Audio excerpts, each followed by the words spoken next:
Okay, everybody, welcome to our Asian American and Pacific Islander Heritage Month Spotlight. I'm so excited for my guest today. This is none other than Mr. Charles Ozaki. Welcome, Charles. Yeah, thank you. Well, I'm going to share a little bit of your bio, which is really impressive. So your parents are from Japan, but you were born in Denver and you grew up in River North and Arvada.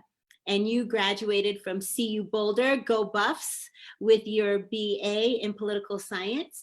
And then you went to CU Denver, go Lynx, with your master's in public administration.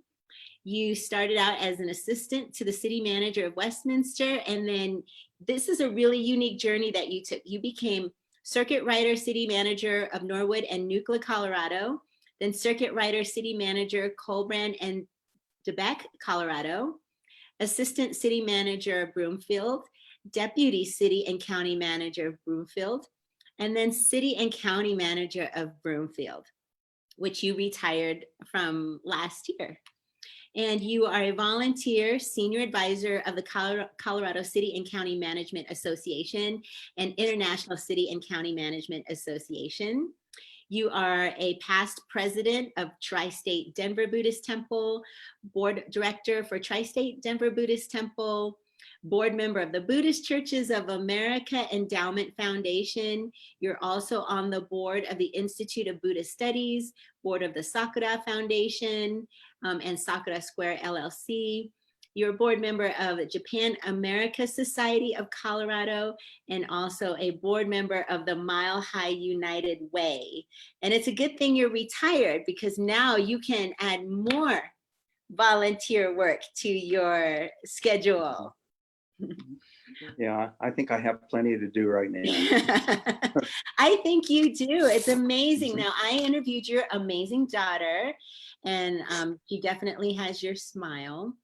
And I am really excited to hear more about your history. And can you start by telling us the journey that your parents took to come to the United States? Yeah, it was almost tragic, but it did work out. My parents originally, well, they were both born in Japan in Wakayama Prefecture, in a small town called Shingu on the east coast of Japan. And my father originally immigrated to Lima, Peru, about 10 years before World War II. And then my mother joined him right before, shortly before World War II started.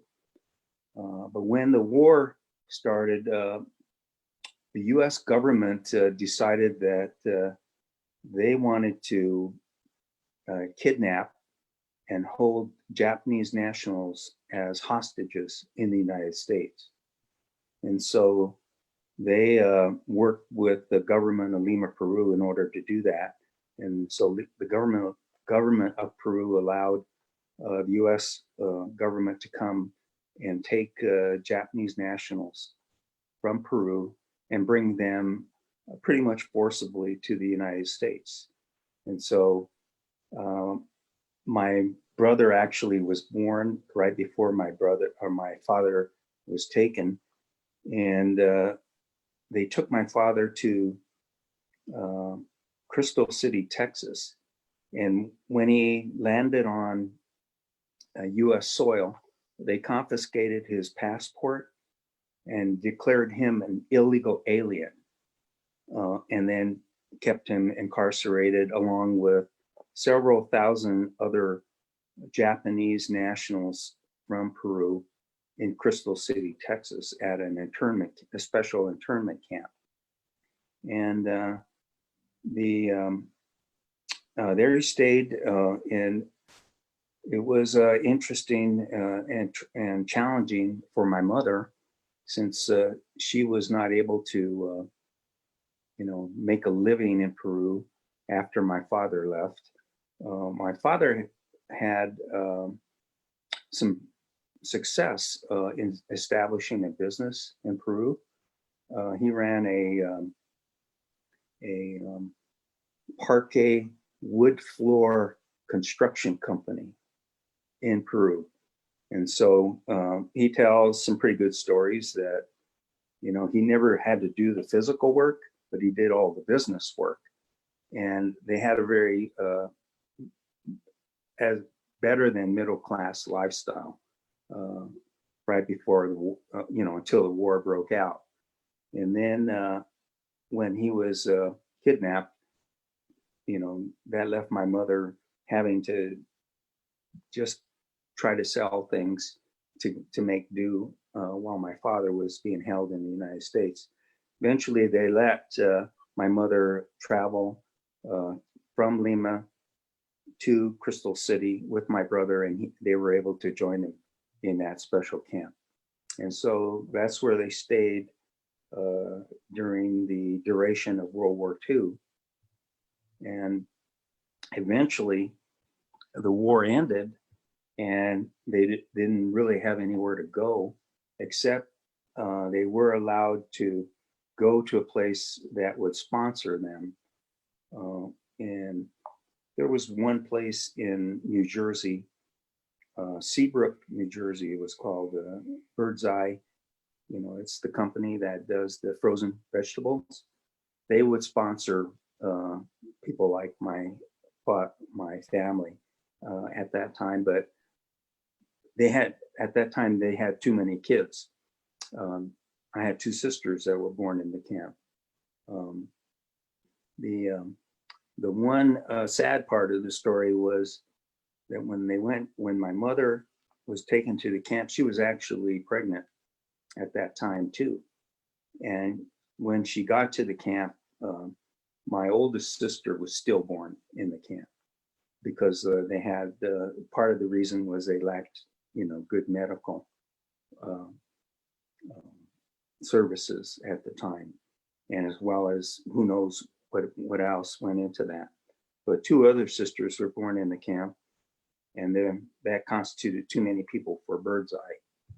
And so my father was able to find a cousin in Denver who agreed to sponsor them, and they had to be sponsored because they were illegal aliens, except for my two sisters that were born in the camp.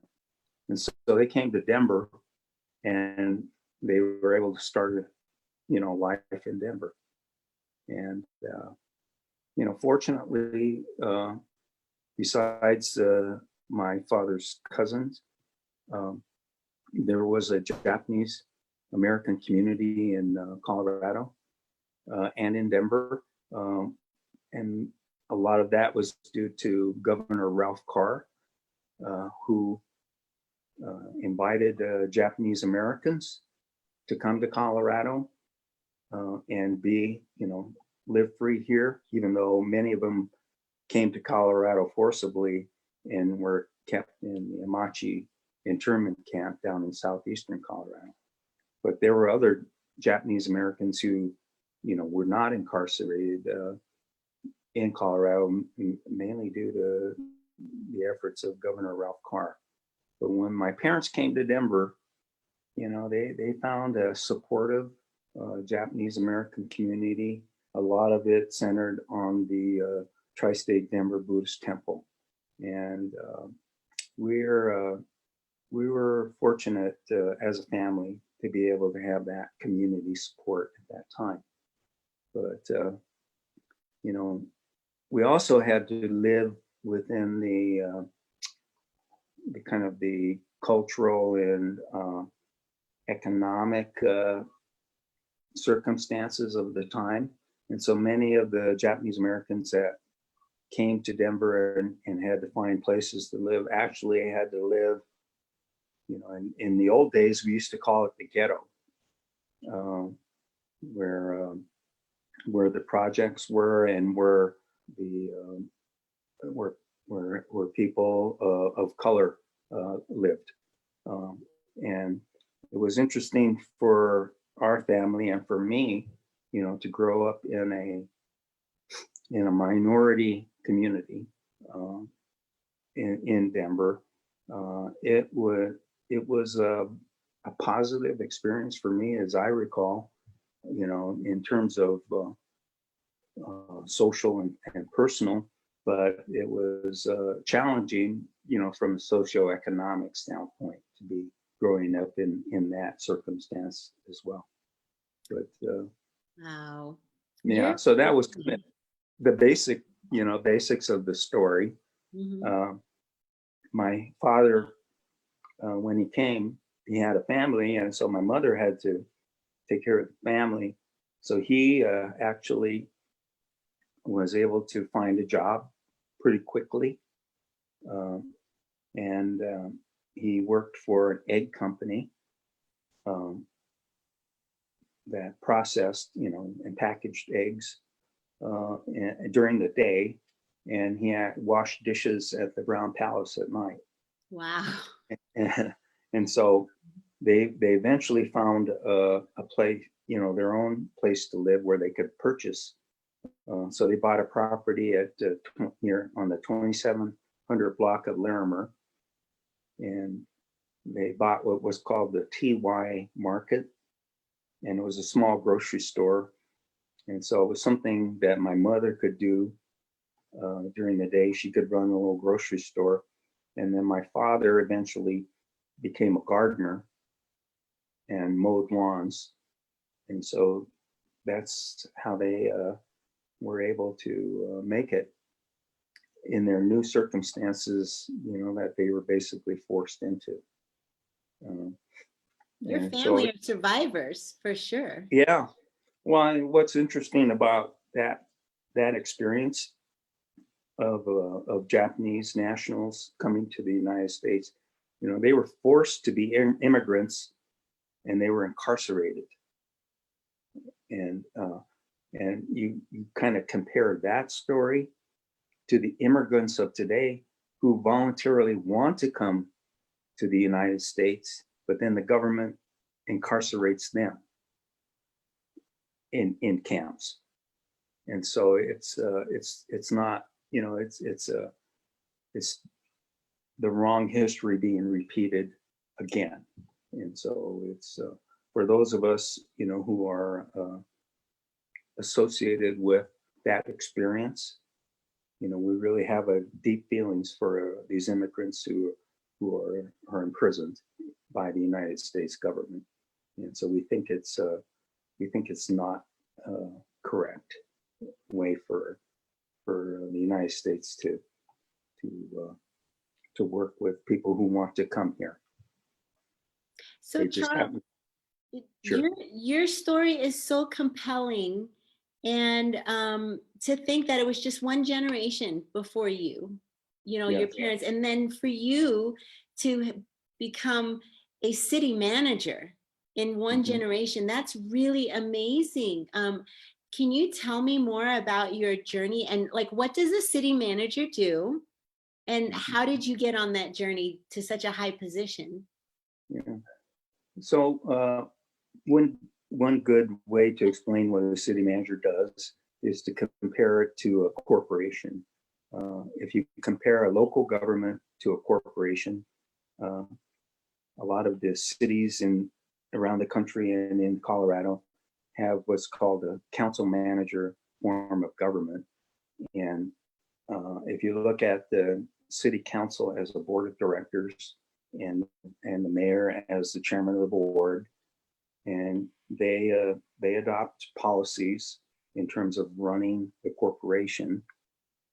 They hire a CEO, chief executive officer, to run the cities. And so, in my example, in Broomfield, the mayor and city council hired 3 different people. They hire an attorney, and they hire a municipal judge to run the municipal court, and then they hire a CEO, a city manager, to run the city, and all the employees of the city work for the city manager. And so that's what a city manager does. And So with all of this happening with COVID right now, uh, you would be having to make some really difficult decisions about, would you be making those decisions about what would be open and the pacing of you all know, of yeah, the city manager would have the responsibility um, for executing, the laws of the each, each community. And so it would be the city council that would, make the general laws that would empower the city manager to uh, to enforce those laws.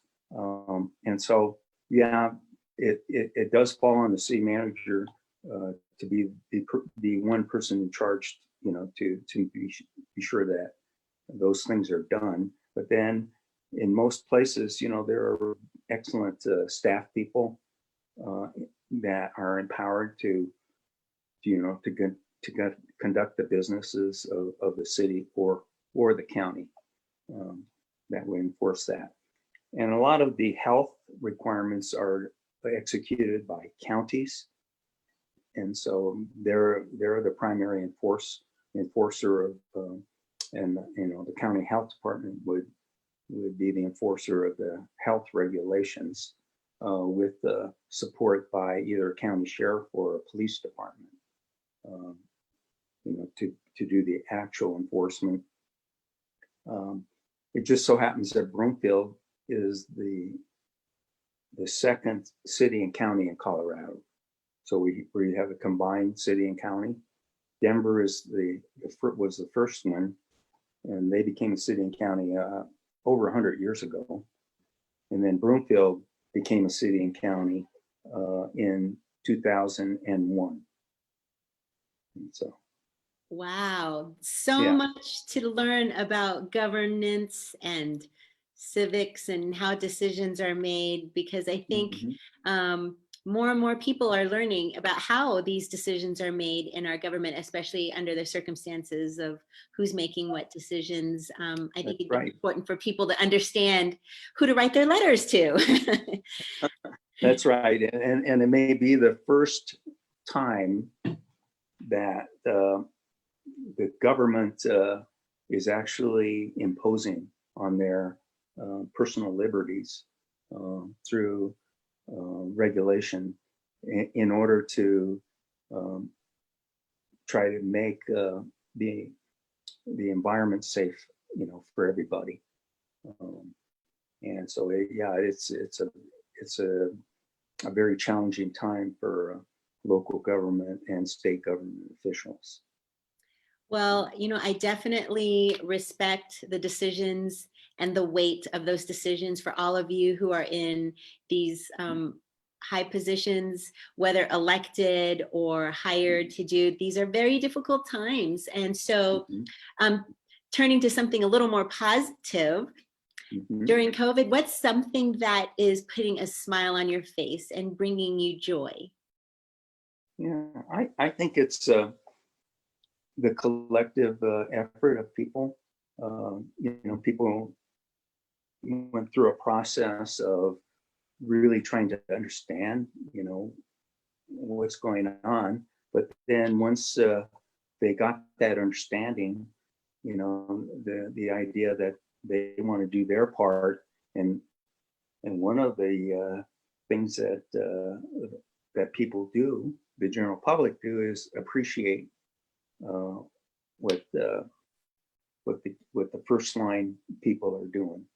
Uh, the people, in the hospitals and emergency services, and now, first line is grocery store workers, um, putting their health at risk to be providing services, and then the idea of appreciating those people and showing it. And I think that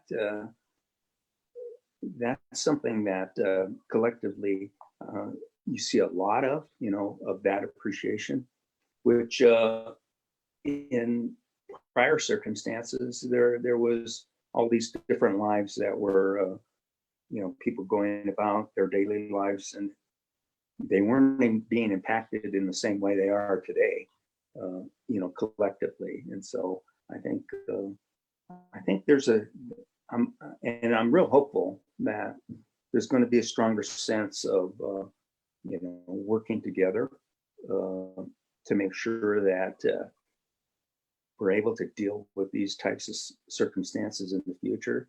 And the reality of these circumstances, has really hit home.